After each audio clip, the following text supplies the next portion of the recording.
మొదటి నెల నుంచి 7 కంతులు వరుసగా మేము లెక్కలేసుకొని సభ్యులం పోయి కట్టడం జరిగింది సార్. తర్వాత వచ్చేసి మేమందరం కలిసి 8వ కంతు యానిమేటర్ చేతికి ఇచ్చినాం సార్.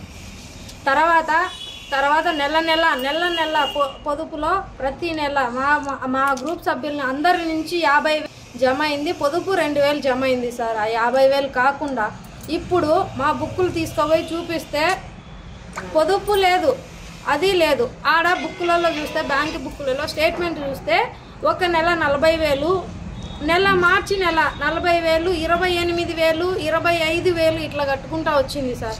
మేము ఈరోజు అడిగితే నాకు మీరైతే ఎంతైతే ఇచ్చినారో మేము అంతే కట్టినాము, మాకు ఎటువంటి సంబంధం లేదని చెప్తుంది సార్.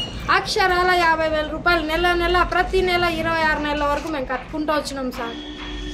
ఇంకా ఎవరు మాకు న్యాయం చేయలేదు సార్.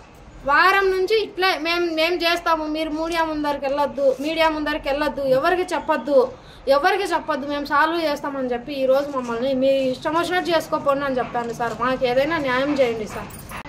నమస్తే సార్, నేనేమో కచ్చరాల నాకు 50,000 సుమతి ఊరుకున్నాను. 50,000 నా చేతికి వసూలు చేసి నా చేతిలో పోసినారు. నేను ఎత్తకపోయి ఆమెకు ఆమెకు చేతిలో వేసిన 7 గంటలప్పుడు ఆమె తీసుకునేది. రాత్రి 7 గంటల కంటే వాళ్ళకి అర్థం కదా. 7 గంటలప్పుడు వేసినా తీసుకున్నారు. ఇప్పుడు నాకు తెలియదు, నాకు ఏది తెలియదు, చదువు లేదు, సందు లేదు, ఏం లేదు.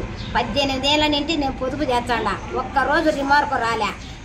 ఇప్పుడు వచ్చింది ఈ రకం. నాకు ఇచ్చింది 40,000 అని తిరుక్కునేది. 40,000 కాదు, 12,000 లెక్క, నేను 14,000 లెక్క అంటే ఉన్నలే. అది నాకు రాదు, తిరగలే. ఏమవుతారో మీరు.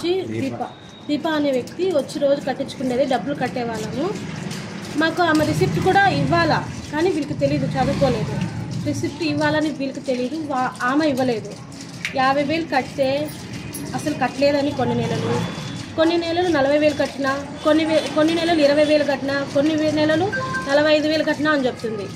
బీసీ మిత్ర సభ్యుడైనా ఈయన కూడా బ్యాంకు పెద్ద అయినా ఈయన కూడా మేము అడిగితే ఆమె ఫ్రాడ్ అని మా దగ్గర రిపోర్ట్స్ ఉన్నాయి, వదిన రిపోర్ట్స్ ఉన్నా కూడా ఆయన అసలు ఆమె ఫ్రాడ్ కాదు అని చెప్తున్నాడు.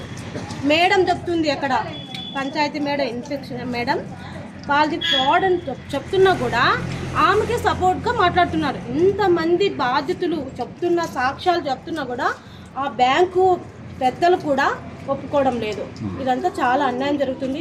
రూపాయి కూడబెట్టి వీళ్ళు కష్టపడిన కష్టాన్ని 5 లక్షలు ఫ్రాడ్ చేశారు.